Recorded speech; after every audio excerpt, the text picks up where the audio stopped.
Ya, kabar mengejutkan datang dari klub-klub sepak bola di Eropa setelah kemunculan European Super League atau Liga Super Eropa yang diikuti oleh klub-klub ternama benua biru.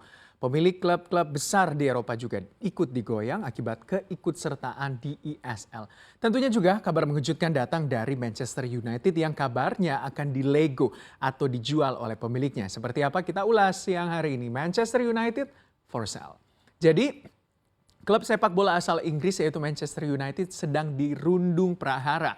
Keluarga Glazer yang menjadi pemilik setan merah digoyang. Penyebabnya adalah rencana keikutsertaan oleh Manchester United di Liga Super Eropa. Meski kemudian batal, tetapi mendaftar saja ini sudah membuat supporter dan juga pecinta dari MU ini kehilangan kesabaran.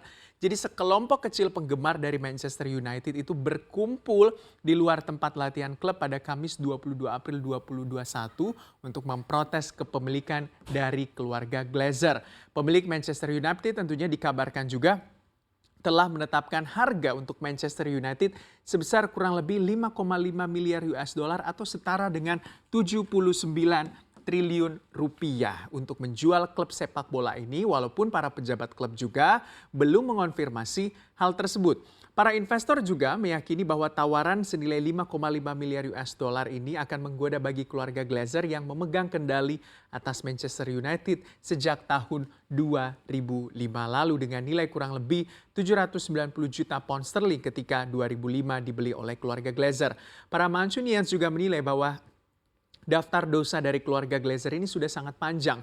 Di antaranya adalah keuangan klub yang digerogoti karena mereka membeli United ini dengan utang pada tahun 2005 silam yang jumlahnya juga tidak main-main, yaitu sekitar kurang lebih 660 juta pound sterling ditambah dengan bunga kurang lebih 16,25% bunga dari 660 juta ini. Per tahunnya juga bunga ini dikenakan. Jadi Glazer juga dinilai abai begitu dengan kondisi Stadion Old Trafford yang sudah sepuh sebenarnya. Siapa keluarga Glazer ini sehingga bisa memiliki klub sebesar Manchester United? Kita lihat sama-sama.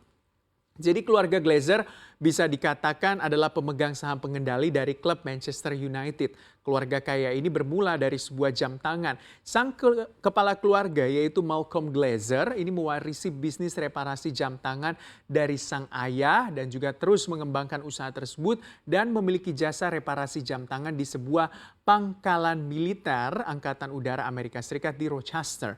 Jadi untuk melanjutkan keberhasilannya, keluarga Glazer ini merambah ke investasi-investasi lainnya yang dimulai pada tahun 1963 dengan membeli National Bank of Savannah di New York. 10 tahun berselang mengakuisisi West Hill Convasalent dan juga bukan di situ saja sebenarnya. Malcolm Glazer juga menancapkan kakinya di 3 stasiun TV Amerika Serikat. Ada juga di kereta api Conrail, terus perusahaan perabot, ada juga di kilang minyak hingga perusahaan motor gede yaitu Harley Davidson.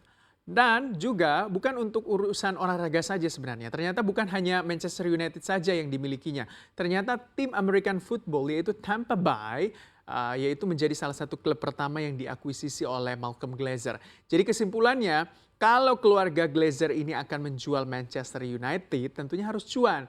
Ya namanya juga pengusaha kan, nggak mau rugi. Kalau rugi, ya bukan pengusaha namanya ya.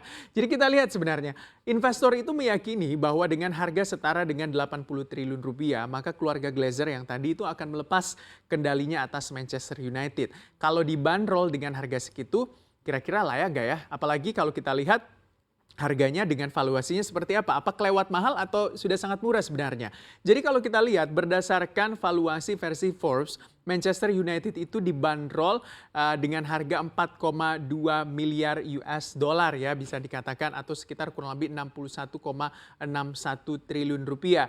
Apalagi kalau kita lihat rasio utang Manchester United terhadap valuasinya itu sangat tinggi kita katakan, yaitu sekitar kurang lebih 16%. Jadi kalau harus membayar harga tinggi plus mewarisi utang, jadi berat banget begitu bagi para pembeli Manchester United.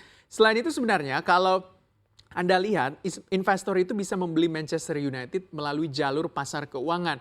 Karena Manchester United ini adalah emiten atau perusahaan yang melantai di bursa New York Amerika Serikat alias Wall Street sejak tahun 2012 yang lalu dengan kode emitennya itu adalah MANU. Jadi MANU. NU untuk kode emiten Manchester United. Mungkin Anda para sultan-sultan yang berada di Indonesia ya berminat begitu untuk membeli saham Manchester United, ya bisa lah, harganya kurang lebih 4,2 miliar US dollar begitu ya untuk valuasinya. Jadi untuk sekarang ini harga saham Manchester United itu atau Manu itu sekitar kurang lebih 16,1 US dollar per unit sahamnya. Dengan jumlah saham yang beredar 162,94 juta unit, jadi valuasi pasar MU itu ada di harga kurang lebih 2,64 miliar US dollar atau sekitar kurang lebih 38,41 triliun rupiah. Jadi sebenarnya ini lebih murah begitu ya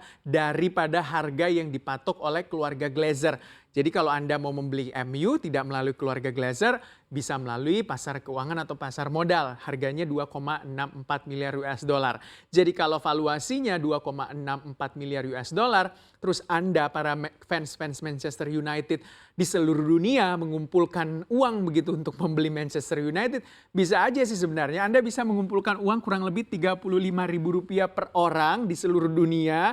Siapa tahu kan Anda para fans Manchester United ini berminat begitu untuk membeli Manchester United. Jadi dari fans untuk fans dan juga oleh fans tentunya ya. Sebenarnya bukan Manchester United saja yang dilego atau kabarnya akan dilego oleh pemiliknya. Di Eropa, kita lihat ada beberapa klub-klub besar Eropa termasuk dua ini diantaranya. Yang pertama adalah Liverpool, yaitu You Will Never Walk Alone simbolnya ya. Jadi bisa dikatakan kabarnya ini akan dijual walaupun Fenway Sports Group atau FSG ini melalui sang pemilik yaitu John W. Henry menolak tawaran 3 miliar pound sterling atau setara dengan kurang lebih 60 triliun rupiah. Tawaran ini juga datang dari negara Timur Tengah. Jadi walaupun sudah ditolak, tapi desas-desus Liverpool akan dijual semakin kencang sebenarnya. Lalu yang kedua adalah Arsenal. Ini The Gunners ya bisa dikatakan. Kabarnya pendiri layanan Spotify yaitu Daniel Ek ini berminat untuk membeli Arsenal. Kabar ini juga muncul setelah kemarahan penggemar yang mendesak pemiliknya yaitu Stan Kroenke untuk menjual perannya dalam rencana Liga Super yang gagal. Jadi Kroenke kita ketahui pertama kali membeli Arsenal itu pada tahun 2007 dengan membeli saham Arsenal dan juga bisa dikatakan hingga saat ini menjadi pemegang saham pengendali atau pemilik dari Arsenal.